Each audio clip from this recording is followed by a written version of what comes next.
MINEX Forum presents Central Asia's Green Resources Curse, based on the article Central Asia as New Battlegrounds, Critical Mineral Strategies of Kazakhstan and Uzbekistan, published by the Journal of Eurasian Studies. So picture the cleanest, greenest future you can possibly imagine. Like, really picture it. What does it look like to you? Oh, I mean, people usually think of massive, sleek wind turbines, right? Slowly spinning on some grassy, pristine hill. Exactly. Or maybe endless rows of solar panels just soaking up the desert sun.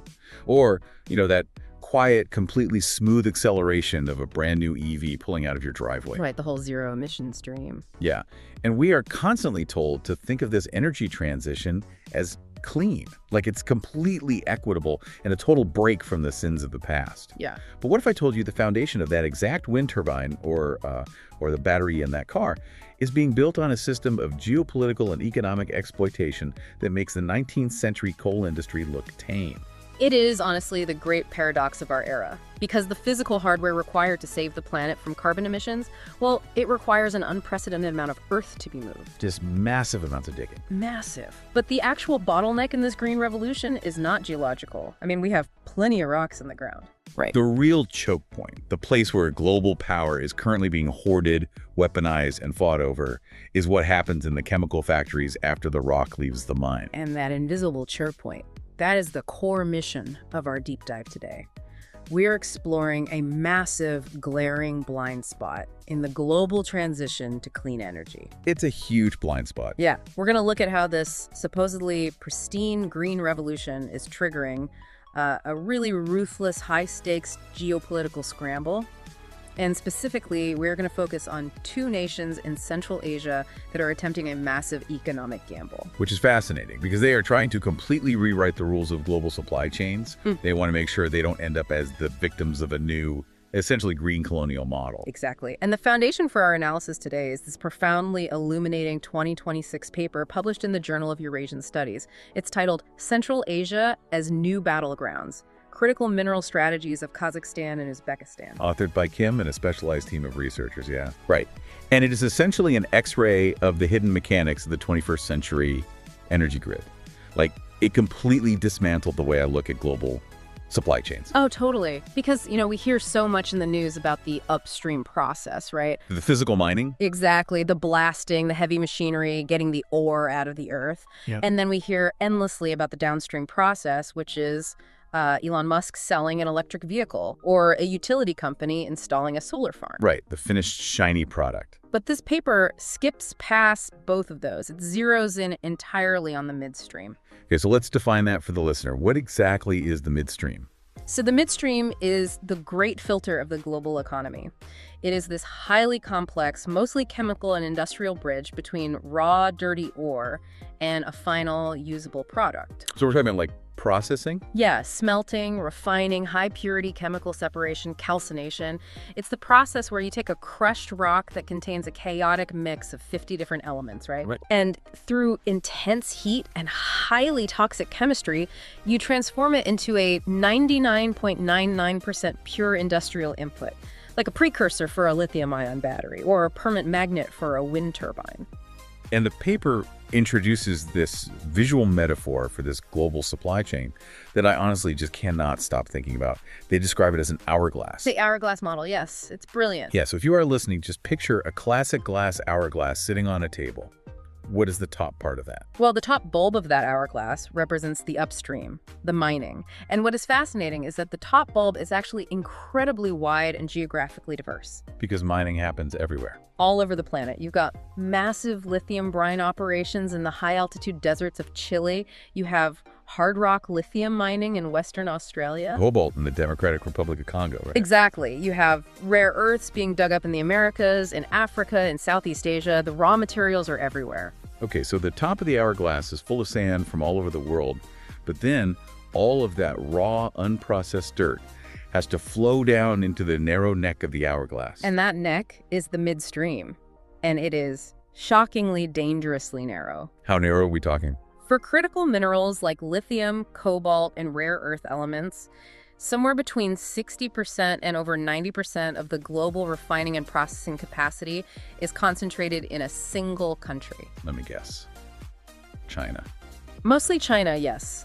I mean, for certain heavy rare earth elements, the Chinese midstream monopoly borders on total global control. Wait, okay, walk me through the logic of how we got here. Yeah. Because it sounds insane. So all these different countries across the global south do the incredibly messy, environmentally destructive, water-intensive work of digging massive holes in the ground. Right. They take all the environmental damage. Yeah, and then they just, pack up that raw dirt onto cargo ships and send it halfway across the world to one single place to be turned into something useful. They do, and it traps them in a devastating economic cycle. I mean, in political economy, there is a well-documented concept known as the resource curse. Which the authors adapt here. Right? Yeah, they adapt it brilliantly into what they call the green resource curse. But to understand the green version, we really need to briefly look at the classic mechanism of the resource curse first. It's always sounded so counterintuitive to me. Because if a developing country suddenly strikes oil or finds a massive vein of gold or diamonds under their feet, they should instantly become wealthy. Right. That's the logical assumption, right? A national lottery ticket. Yeah, exactly. But historically, countries endowed with massive natural resource wealth actually experience slower, long-term economic growth. They end up with higher inequality, weaker democratic institutions, and way more rampant corruption than countries with almost no resources at all. Okay, why does that happen? What is the actual economic mechanism breaking the country? Well, one of the primary culprits is this phenomenon called the Dutch disease. Dutch disease. Yeah, the term actually originates from the Netherlands in the mid-20th century, right after they discovered a massive natural gas field. What happens is a country discovers a resource and starts exporting it.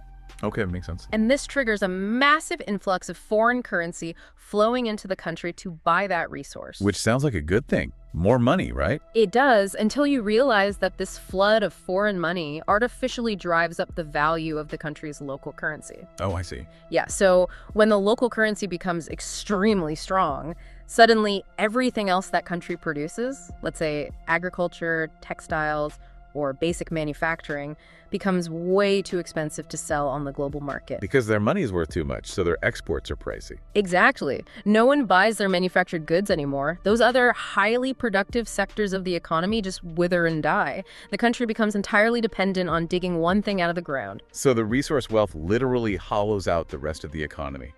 That is tragic. It is, and add in the fact that resource extraction usually requires massive capital but very little local labor, and you get rent-seeking. Rent-seeking. Yeah, the political elites realize they don't need to build a healthy, educated middle class to generate tax revenue. They just need to control the port and the mine. So they fight over the resource rents, corruption skyrockets, and the general population is left behind. Okay, so apply that hollowing out effect to the clean energy boom today. How does the green resource curse function? It is the exact same dynamic, but weaponized for the 21st century. Right now, resource-rich developing countries are absorbing all the environmental destruction. Like draining water tables. Exactly. They're draining local water tables to pump lithium brine. They're dealing with toxic runoff from copper mining, the social and labor conflicts. They are taking on 100% of the localized damage. But because of that hourglass bottleneck, because they have no midstream processing capability, they are excluded from the wealth. Entirely excluded. They export low-value raw dirt for pennies. And then a few years later, when they want to transition their own power grids or transportation systems, they are forced to go back to the global market. And buy back. Right. They have to re-import the high-value finished batteries and EVs at a massive premium. Let me try to put an analogy to this to make sure I'm really wrapping my head around the economics here. It feels like a country owning the absolute best, most fertile wheat fields in the entire world. Okay, wheat fields, I like this. But they possess absolutely no ovens. So the local population does all the backbreaking labor. They clear the land, plant the seeds, tend the crops, harvest the grain in the hot sun. The hard part, basically. All right. And they take all that raw grain, and because they can't do anything with it, they sell it to a foreign monopoly for pennies on the dollar. And then, when the local population gets hungry and wants a sandwich, they have to go back to that exact same foreign monopoly and buy back a baked loaf of bread at a massive premium. That is exactly what is happening. Perfect analogy. The midstream is the oven. The geopolitical power, the technological advancement, and the vast majority of the profit margins do not live in the wheat fields. They live in the bakery. Right. And in the world of critical minerals, the policy designed to escape this curse and build the oven locally is called beneficiation. Beneficiation.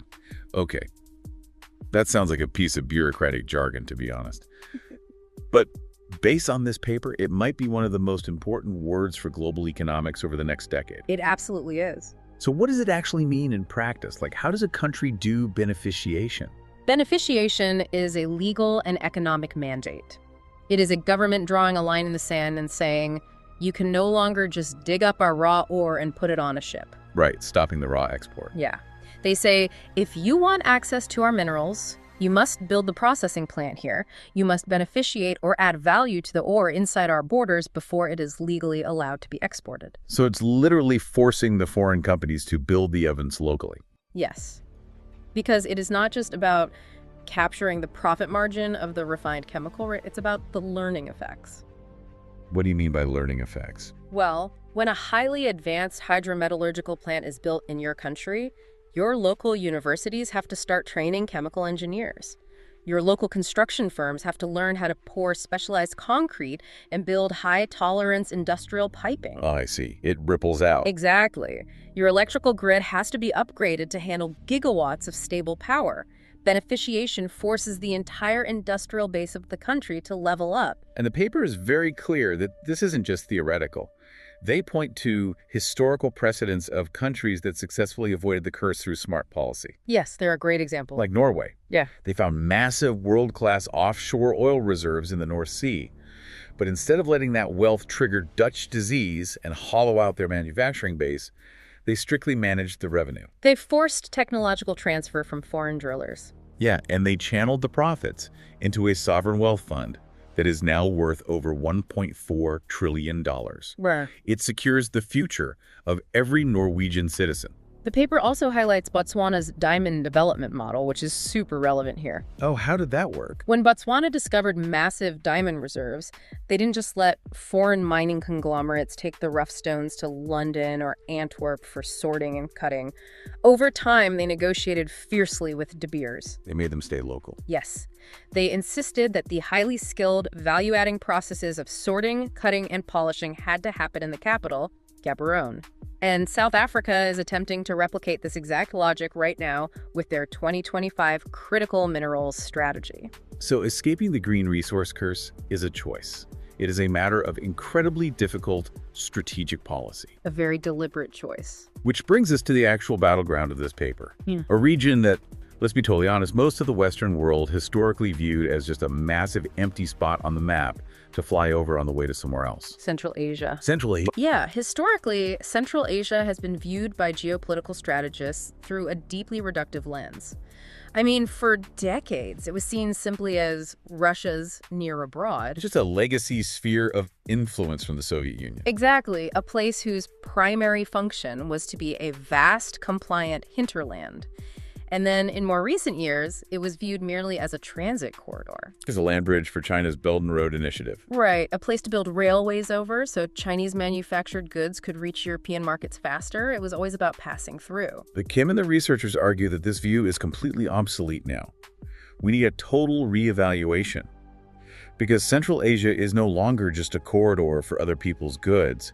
It is rapidly becoming a strategic third zone for global supply chain diversification. And to understand why, we have to look at the actual geology. The rocks. The rocks. The tectonic history of the Eurasian steppe has left it bursting with the exact elemental building blocks required for the 21st century. It's crazy. The paper provides this really rigorous comparative breakdown in Table 1, specifically contrasting the reserves of Kazakhstan and Uzbekistan. Okay, let's start with Kazakhstan, because they aren't starting from scratch here, right? They have incredibly mature legacy mining operations. Oh, absolutely. They are already a global superpower in uranium. A staggering 43% market share of global production. That is huge. It is, and they have massive established strengths in chromite, copper, and zinc. They do. But Kazakhstan realizes that copper and zinc are the metals of the 20th century industrial boom. So to dominate the 21st century, they are aggressively mapping and developing deposits of critical and rare metals. We are talking about beryllium, titanium, and a massive state-directed focus on rare earth elements, or REs. And then look right next door to Uzbekistan. Yeah. They also have a deep history of legacy mining, specifically the Muruntau mine, which I think is one of the largest open-pit gold mines on the planet. It is massive, and they produce huge amounts of copper and uranium, too. But they are rapidly expanding their exploration into the exact suite of minerals the EV and battery industries are desperate for right now: tungsten, lithium, graphite, and vanadium. They possess the elemental recipe book for the green transition. Okay, I have to pause and ask the so what question here. For you, the listener tuning in right now, why does this matter to you? Why should someone sitting in London or New York or Sydney care about the exact geological makeup of a new mine opening up in the middle of the Eurasian steppe? Because the electric vehicle sitting in your driveway, or the smartphone you are holding in your hand to listen to this deep dive right now, is entirely dependent on whether these two specific countries succeed in building an alternative supply chain. Okay, connect those dots for me. Why are they the linchpin? Because right now, Western governments and automakers are in a state of quiet panic. They desperately want to decouple from the Chinese processing choke points we discussed earlier with the hourglass. Because it's a huge vulnerability. Right. If geopolitical tensions flare up, a single export ban from the dominant midstream player could shut down assembly lines in Detroit or Stuttgart within weeks. Wow. Weeks. Literally weeks. The West needs a secondary supply chain, and Central Asia provides the absolute perfect geographic and geological alternative. Because they have the rocks. They have massive ore reserves, and they are politically positioned right in the middle of the Eurasian landmass. They are capable of negotiating with the East, the West, and the global South. They are the ultimate geopolitical pivot point right now. It is basically a bidding war for their resources. So let's zoom in and see how they are actually playing this hand. Let's do it. Let's look at Kazakhstan first. They have the rocks. They know they need to build the ovens. But the paper details how they have already slammed face first into the brutal reality of the midstream wall. Yeah, it's a harsh reality. Because Kazakhstan's recent geological discoveries are nothing short of world-class. The paper highlights a specific site, the Kurektikol deposit in the Karaganda region. And the numbers there are wild. State geological surveys have confirmed 28.2 million tons of rare earth elements there. To put that number in perspective, that single discovery elevates Kazakhstan's total reserves to a tier right behind global giants like China and Brazil. And it is not just the sheer volume of dirt, it is the chemical quality of the dirt, Yeah. right? The paper notes that the average content at this new deposit is 700 grams of rare earths per ton of ore. Which is an exceptional grade. Right, let's contextualize what 700 grams per ton actually means physically. Please do. Imagine a cube of solid rock, roughly the size of a small car. That weighs about a ton. You have to blast that rock out of the earth, crush it into fine powder, and run it through intense chemical baths, just to extract about 1.5 pounds, which is 700 grams of usable rare earth material. And that is considered an incredibly rich deposit. Exactly. By comparison, China's flagship Ban Obo mine averages around 500 grams per ton. Kazakhstan's ore is substantially richer. And Kazakhstan is moving incredibly fast to capitalize on this. I mean, the government has identified 124 promising rare earth deposits. 124. In just the first 9 months of the year 2025 alone, they poured $150 million strictly into geological exploration and mapping. Currently, they are capable of producing 19 different types of rare earth elements. Okay, so they have the world-class ore, they have the government funding, they are pulling 19 elements out of the ground. But here's the brutal reality check from the paper. Yeah. Despite all of that natural advantage, rare earth elements account for only 2.4% of Kazakhstan's overall metals production. And that tiny percentage is the direct result of the midstream trap. Why can't they scale it up? They have everything they need. Because they hit a technological wall that money alone couldn't immediately solve. The paper provides a fascinating and honestly highly instructive case study on this. It's the Sergo failure. Zarek, tell me about this project, because on paper, it looked like an absolute dream team. It really did.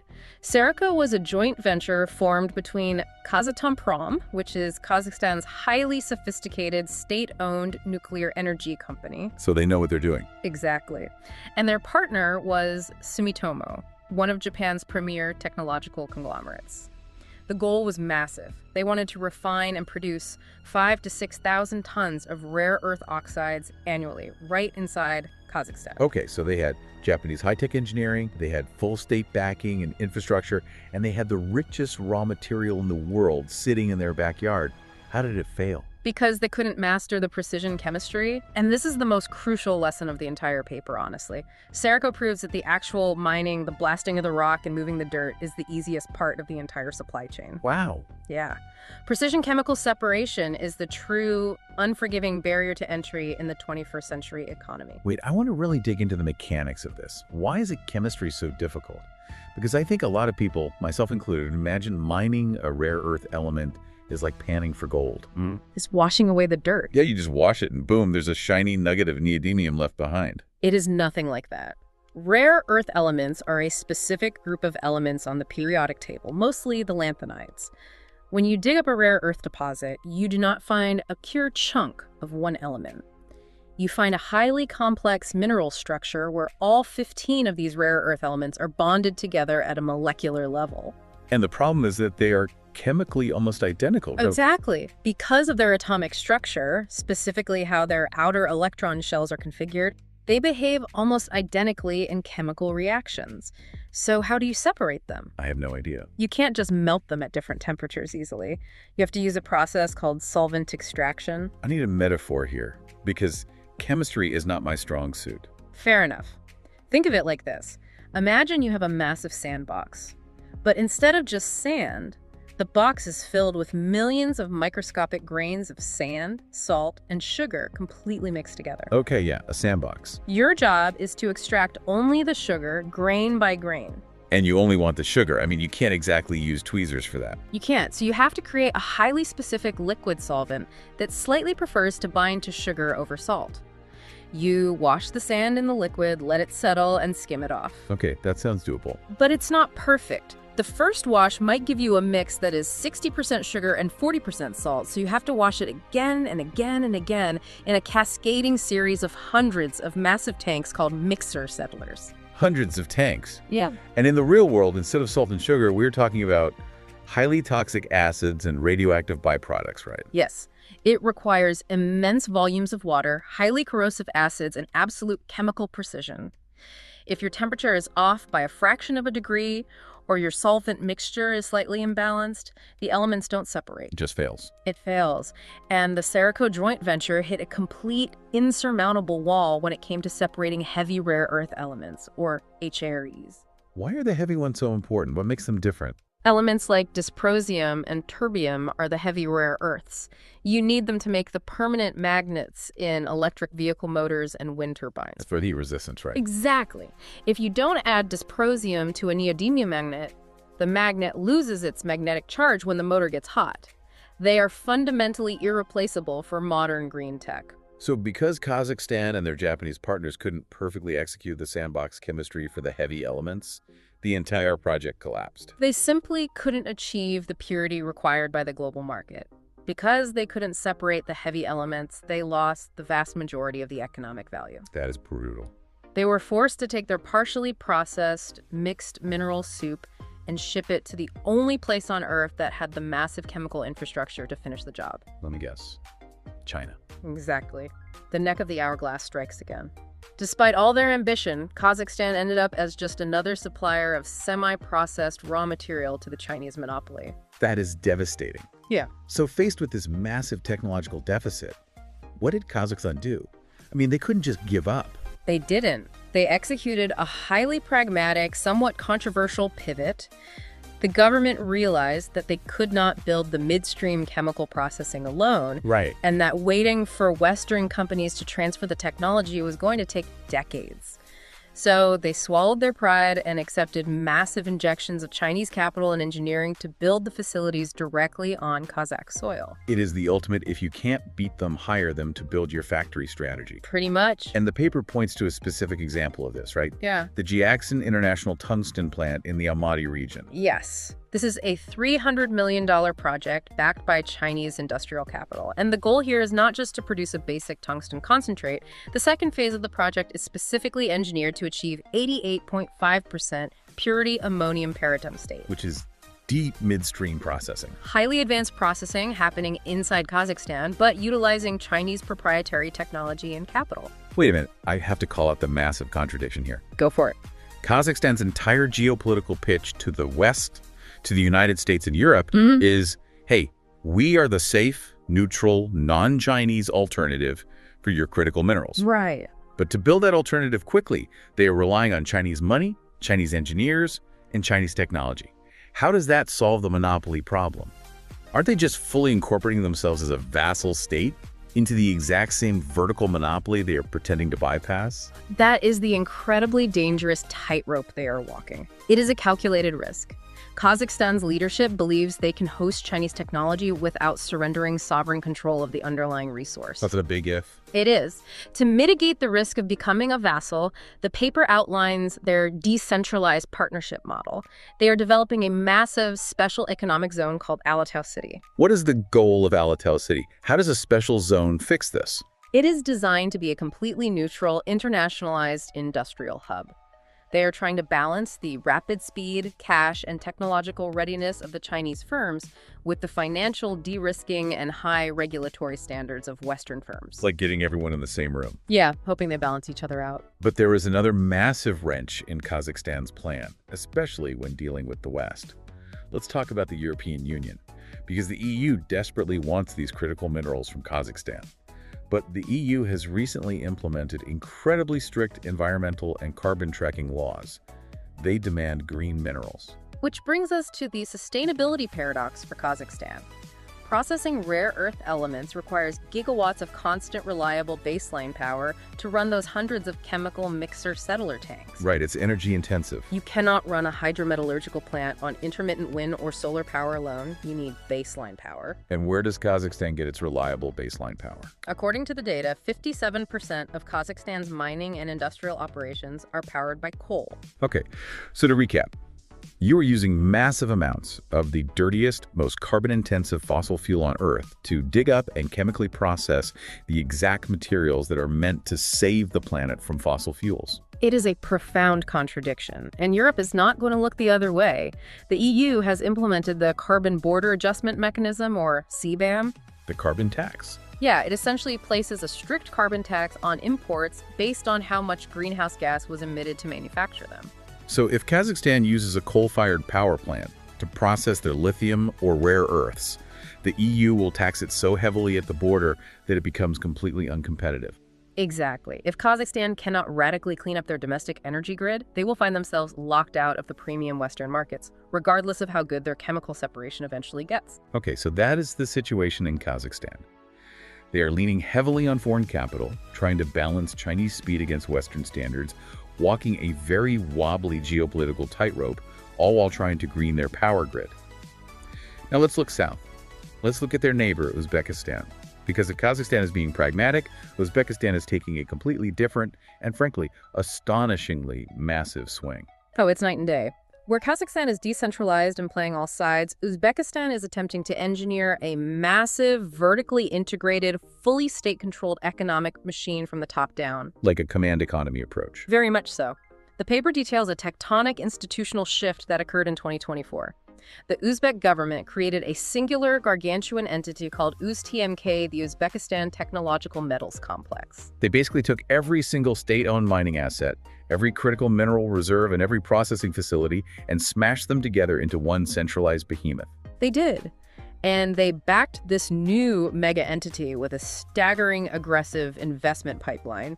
The paper outlines a $2.6 billion, strictly 3-year program spanning from 2025 to 2027. A 3-year window. Yes, and this initiative covers 76 distinct industrial projects across 28 different mineral elements. Wait, I need to pause on those numbers. Yeah. 76 massive industrial projects in 3 years. To contextualize that, Uzbekistan's entire GDP is roughly $80 to $90 billion. It's a huge chunk of their economy. Committing $2.6 billion specifically to critical mineral processing in a 36-month window is an absolute war-footing level of economic mobilization. The scale is almost hard to comprehend for a developing economy.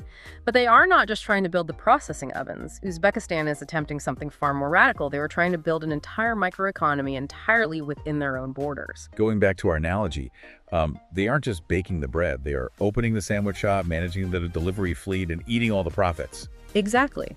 Normally, a developing nation's best-case scenario is mining the mineral, successfully refining it into a high-purity chemical, and then immediately exporting that chemical to an industrial powerhouse like Germany or South Korea to be put into a battery. Right. Uzbekistan wants to keep the material in-house all the way to the finish line. They are attempting to create internal domestic demand. They are literally building the electric vehicles at home. The paper highlights a monumental partnership, the BYD-Uzado joint venture located in the Jizak region. And BYD is huge. BYD is currently one of the largest electric vehicle manufacturers on the planet. This joint venture is targeting the production of 50,000 new energy vehicles annually, built right in Uzbekistan. 50,000. In fact, they already sold 17,000 EVs domestically in 2024 alone. But they aren't just importing the batteries and snapping them into the cars, right? Right, yeah. Because they want the whole stack. It goes much deeper. The paper notes that a company called Osaka Motors has partnered with A Russian nuclear company. Yes, the Russian State Nuclear Corporation, which is diversifying into energy storage. They partnered to localize the actual production of the traction batteries themselves. Oh, wow. So the Uzbek master plan is mine the local lithium, process it in a local USTMK facility, hand it to Osaka Motors to build the battery cell, hand the battery to the BYD plant in Jizak, and drive the finished car onto an Uzbek road. Total vertical integration, from dirt to driveway. And they are also actively trying to leapfrog the environmental and carbon issues that are currently plaguing Kazakhstan. Right? This is a crucial technological detail in the paper. Uzbekistan is introducing something called the closed-loop soda leaching system for processing molybdenum. Okay, let's break down the chemistry of that. Why does soda leaching matter? Well, conventional hydrometallurgical processing for these types of metals usually involves ammonia leaching. You flood the ore with ammonia to dissolve the metals. That's nasty. Yeah, it is. The byproduct of that process is a massive amount of ammonium sulfate wastewater. If that toxic discharge gets into local rivers or water tables, it causes catastrophic eutrophication. It destroys aquatic life. So how does the new Uzbek system fix this? The closed-loop soda leaching system uses sodium carbonate instead of ammonia, and more importantly, it is a closed loop. Meaning nothing escapes. Exactly. The system is engineered to capture, treat, and continuously recycle the chemical reagents back into the start of the process. It cuts ammonia usage by 4.4 times and, in theory, eliminates external toxic liquid discharge entirely. So by implementing this specific chemistry, Uzbekistan is preemptively solving the European Union problem. They are meeting Western ESG environmental, social, and governance standards right out of the gate. They want to sell their products at a green premium. Exactly. They're also aggressively pursuing lithium. The Nurlicon lithium project is designed to produce 14,000 tons of high-purity lithium carbonate per year by 2026. That's ambitious. And the state is backstopping this risk with real sovereign capital. The Uzbekistan Reconstruction and Development Fund injected $220 million in pure equity just to capitalize UZTMK and get these projects off the ground. All right, I am looking at this plan. $2.6 billion, 76 hyper-advanced chemical and industrial projects, vertical integration from the mine to the electric vehicle, all to be completed in 3 years. I have to push back hard here. Sure. Isn't this borderline delusional? We're talking about a developing economy whose power grids and water infrastructure are still catching up to the modern era. How on earth do they avoid catastrophic execution failure? You are absolutely right to point out the fragility of this plan. And to their credit, the authors of the paper explicitly acknowledge this massive execution risk. The timeline Uzbekistan has set is frankly blistering to the point of being unrealistic. Because building just one of these facilities is a monumental task. Building a single functional hydrometallurgical processing plant in a developed Western nation often takes a full decade. 10 years. Yeah. You need years of geological feasibility studies. You need incredibly specialized architectural engineering. The pipes and vats must be lined with specialized polymers that won't melt when exposed to boiling sulfuric acid. That's intense. You need gigawatts of perfectly stable electricity. And most importantly, you need an army of highly trained local chemical engineers to run the plant 24/7. Attempting 76 of these projects concurrently strains every single resource a nation has. If they miscalculate, they will have spent their sovereign wealth digging a bunch of holes in the ground. But the half-built factories will just sit empty because they ran out of capital or expertise to finish the plumbing. It is a phenomenal gamble. Both Kazakhstan with its pragmatic tightrope and Uzbekistan with its massive centralized swing are placing huge bets. But as the paper makes crystal clear, neither of these nations can execute these master plans in a vacuum. They need help. They simply do not possess the domestic capital or the proprietary intellectual property to build midstream alone. They need partners. Which means they are currently at the absolute center of a global bidding war. Every major economic power on Earth is knocking on their door, trying to secure these supply chains. And they are being aggressively courted by three entirely different global models of partnership. The leaders of Kazakhstan and Uzbekistan have to decide which dance partner will actually help them escape the green resource curse, and which one will just lock them into a new set of economic chains. So let's break down these global suitors. And we have to look at this impartially, stripping away the political rhetoric and strictly analyzing the economic mechanisms and supply chain outcomes provided by the source material. First up, the dominant incumbent force, the Chinese model. As we've established, China already dominates roughly 80 to 90% of global critical mineral processing. Right. What Beijing offers to Central Asia is massive, frictionless, and rapid infrastructure integration.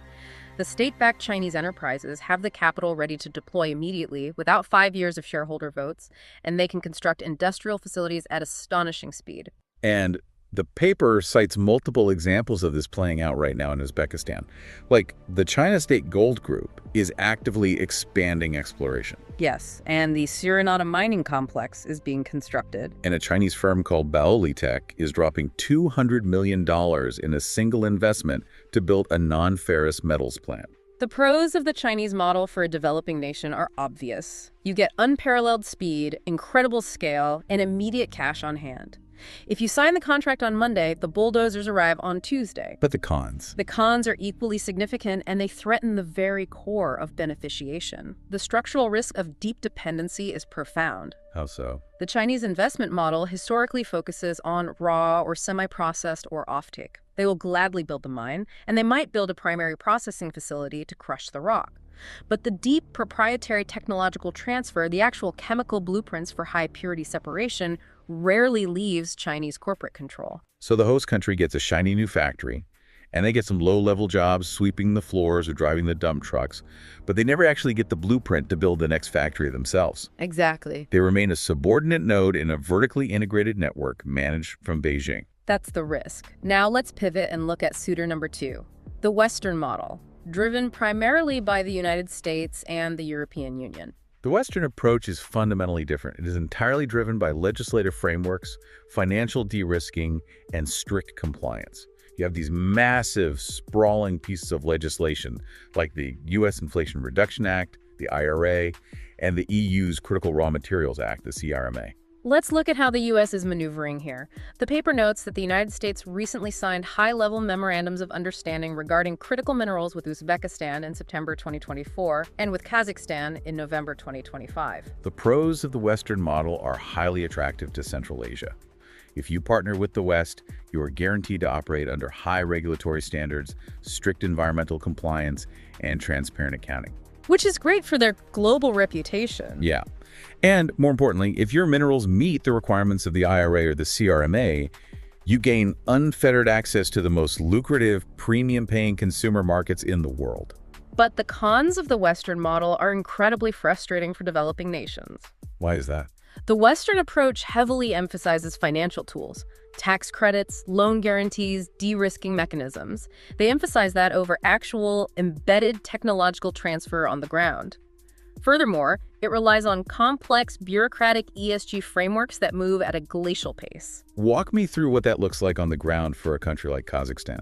Well, if Kazakhstan wants Western backing for a new rare earth refinery, the Western consortium might demand a 3 to 5 year environmental impact study before pouring a single ounce of concrete. 3 to 5 years, just for study. Yeah. They'll demand rigorous labor audits and carbon accounting. For a developing nation that feels a desperate ticking clock to industrialize today before the green transition passes them by, this slow-rolling bureaucracy is infuriating. Wait, this exposes a massive contradiction in the Western strategy. Let me make sure I'm following the logic here. Go ahead. The U.S. and Europe demands absolute perfect ESG compliance. They want the minerals mined with solar power, they want unionized labor, and they want zero toxic chemical runoff. Yes. But the West largely outsourced its own heavy chemical processing decades ago. So they don't actually have the state-backed companies willing to go into Central Asia and build these messy, difficult processing plants. Nor are they willing to hand over the complex chemical separation IP to the host nations. You have hit on the defining contradiction of the entire Western strategy in this sector. So, how on earth do they expect Kazakhstan or Uzbekistan to decouple from China? You cannot regulate a supply chain into existence with tax credits if you aren't willing to go out into the steppe, mix the concrete, and build the physical chemical technology on the ground. You cannot. And this profound disconnect creates a massive geopolitical void. You have China offering fast money but refusing to share the deep technological blueprints. And you have the West offering premium market access but moving at a bureaucratic crawl and refusing to build the physical factories. And stepping right into that massive void is our third suitor, the protagonist of what the authors call the Third Way. South Korea, and to a closely related extent, Japan. The structural position of South Korea in this global scramble is absolutely fascinating. Because South Korea is an undisputed industrial powerhouse. They dominate global shipbuilding, they manufacture world-class semiconductors, and they are a titan in electric vehicles and battery manufacturing. They make the stuff the world needs. Right, but they have one glaring existential vulnerability. They have absolutely no rocks. The geology of the Korean peninsula is incredibly resource poor. South Korea is 99.7% dependent on mineral imports to feed its massive industrial engine. 99.7%. And even more terrifying for their national security, they are 97.7% dependent on China for the import of natural graphite alone. If China decides to ban the export of graphite tomorrow, the entire South Korean automotive industry grinds to a total halt in a matter of weeks. It is an unacceptable level of vulnerability. So in 2024, the South Korean government under President Yoon launched a highly aggressive strategy called the K-Silk Road program. The stated codified goal is to cut their import dependence on China for critical minerals by 50% by the year 2030. But South Korea faces a unique challenge. They do not possess the massive blank check sovereign wealth of the Chinese state to just buy up every mine on Earth. And they lack the geopolitical, coercive superpower leverage of the United States to force compliance. So they had to innovate. They did. Because they lack those traditional levers of power, South Korea offers Central Asia exactly what it desperately wants and what the other two models entirely fail to provide. Actual, genuine, embedded technological transfer. The secret sauce. The paper formally calls this the Process-Embedded Industrial Partnership Model. South Korea is essentially acting as the ultimate high-tech tutor for Central Asia. To use an analogy, China will do your homework for you, but they keep the answers. The West will give you a good grade, but only if you figure out the homework yourself. South Korea comes in, sits down at the table, and actively teaches you the math. That is a perfect encapsulation. South Korea approaches Kazakhstan and Uzbekistan and says, "We will not just buy your raw dirt. We will co-invest and build advanced pilot plants alongside you. We will embed our chemical engineers with your local engineers." So side-by-side learning. Exactly. They say, "We will actively teach you the proprietary chemistry of high-purity separation. We will help you build your universities to train your workforce." And we see this manifesting physically. The paper highlights the creation of the Uzbek-Korea Rare Metals Center, where South Korean technicians are actively sharing advanced processing design with local scientists. And in Kazakhstan, South Korea is investing a massive $3.1 billion in the YPP Green Hydrogen Project. That hydrogen project is critical. Remember Kazakhstan's problem with their coal-powered grid preventing them from selling to Europe? Yes, the CBAM tax. Right. South Korea isn't just trying to extract minerals, they're investing billions to build the clean energy infrastructure required to process those minerals sustainably. They are solving the host country's bottleneck. And then there is an example in the paper that genuinely sounds like science fiction. Oh, this blew my mind. Korea Hydro and Nuclear Power, KHNP, is partnering with Kazakhstan on a radically advanced extraction method. Yes, KHNP is working on technology to extract uranium directly from seawater and deep groundwater using proprietary adsorbent technology. It's wild. Wait, explain the mechanism of that. Because how do you pull heavy nuclear fuel out of the ocean? The ocean actually contains billions of tons of uranium, but it is incredibly diffuse. You can't just filter it. You have to create highly specialized chemical polymers, usually amidoxine-based materials, that act like microscopic chemical magnets. Yeah, when you expose these polymers to massive volumes of seawater, they selectively bind to the free-floating uranyl ions. You then harvest the polymer and strip the uranium off it. It is an incredibly complex, advanced technology. And South Korea is actively sharing this with Kazakhstan. By partnering on this research, South Korea secures a permanent, technologically advanced supply of nuclear fuel. But simultaneously, it cements its status as an irreplaceable, high-tech developmental partner for Kazakhstan, rather than just a purely extractive buyer. But South Korea isn't just focused on chemistry. They are solving the physical logistics too. The paper details a $196 million deal between Hyundai Rotem and Uzbekistan to build advanced high-speed trains. Now, initially, I didn't understand why a passenger train matters in a paper about critical minerals. You have to connect the train to the geography. Central Asia is landlocked. Currently, their heavy freight largely has to travel north through Russian rail lines or east across Chinese highways to reach the ocean. Right, through the big neighbors. Exactly. If you refine the minerals perfectly, but you have to ship them out through a Russian choke point, you are still geopolitically vulnerable.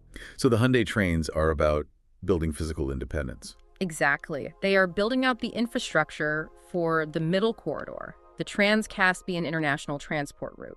It allows Central Asian goods to move across the Caspian Sea, through the Caucasus and into Europe, completely bypassing the Russian and Chinese choke points. The trains are a physical manifestation of supply chain diversification. And Japan is executing a very similar parallel playbook. They are also 100% dependent on mineral imports. The paper notes that at the Central Asia plus Japan Summit, held in Tokyo in December 2025, Japan pledged an enormous $19 billion over 5 years to build out these exact types of strategic technological partnerships. So when you look at the landscape, it becomes obvious why this third way is so incredibly attractive to leaders in Astana and Tashkent. It really does. South Korea and Japan act as highly capable middle powers. They offer the exact chemical and industrial technology needed to bridge the midstream gap, but they do it without the heavy political baggage. No threats of military hegemony. None. And without the risk of turning the host country into a vassal state. It is a partnership based entirely on mutual vulnerability and mutual industrial upgrading. Okay, we have covered an immense amount of ground here. We've looked at the trap of the green resource curse.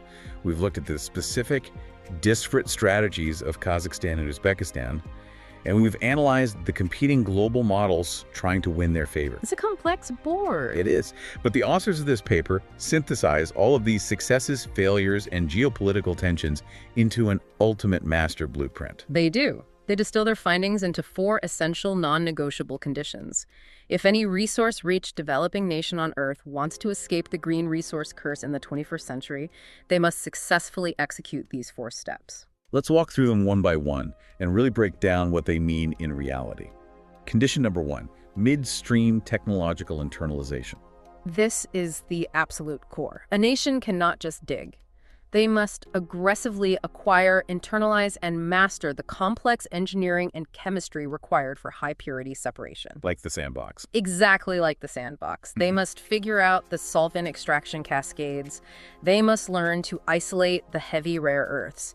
If a country cannot separate the elements chemically, they are forever stuck at the absolute bottom of the global value chain, selling dirt to monopolies. Okay. Condition number 2, carbon intensity reduction. The era of using dirty power to build green technology is over.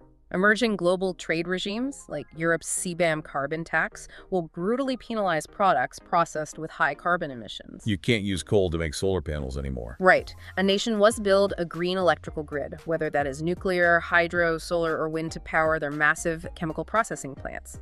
If your processing isn't green, your access to premium global markets completely vanishes. Condition number 3, supply chain diversification. Do not ever lock your country into a single geopolitical partner. If you rely solely on Chinese capital, you risk becoming a dependent node in their system. Right. If you rely solely on Western bureaucracy, your industrial progress will stagnate.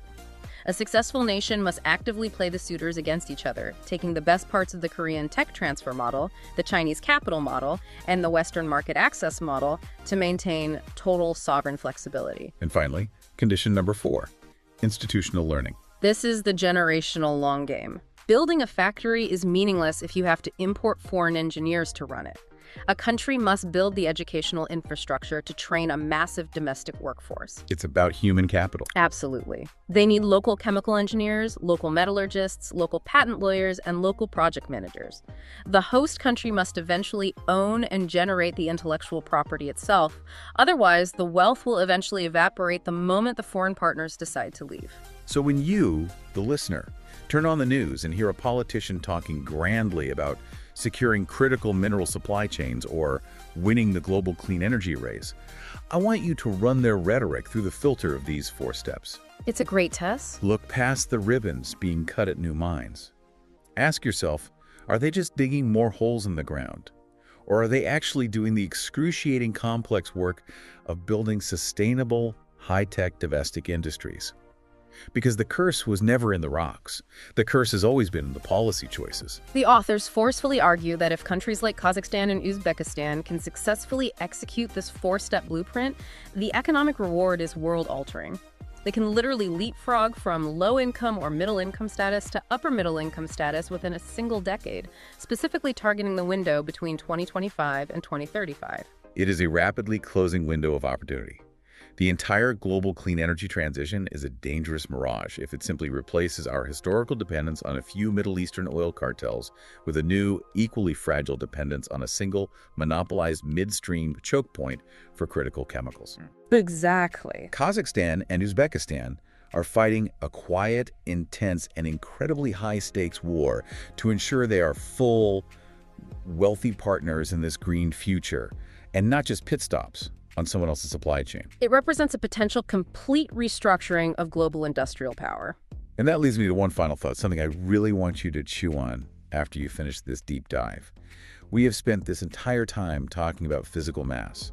We've talked about millions of tons of lithium ore, gigawatts of electrical power, massive vats of sulfuric acid, and mountains of rock. The immense physical realities of the transition, yeah. Right. We obsess over the physical materials. But what if the real, ultimate critical resource of the 21st century isn't geological at all? Look back at the South Korean model. South Korea has absolutely zero mineral wealth. Their land is empty. Yet they are sitting at the table successfully trading their processing knowledge in exchange for Central Asian minerals. They are trading ideas for Earth. Yes, they are trading ideas for Earth. It heavily suggests that intellectual property, complex chemical engineering, and highly educated human capital are actually the ultimate geopolitical currencies. We spend all our time and anxiety obsessing over who controls the dirt. But maybe the question we really need to be asking as we build this new world is, who will control the chemistry? That is the defining question of the next era. Keep questioning the surface level of everything you read. Thank you so much for taking this deep dive with us today. We'll see you next time.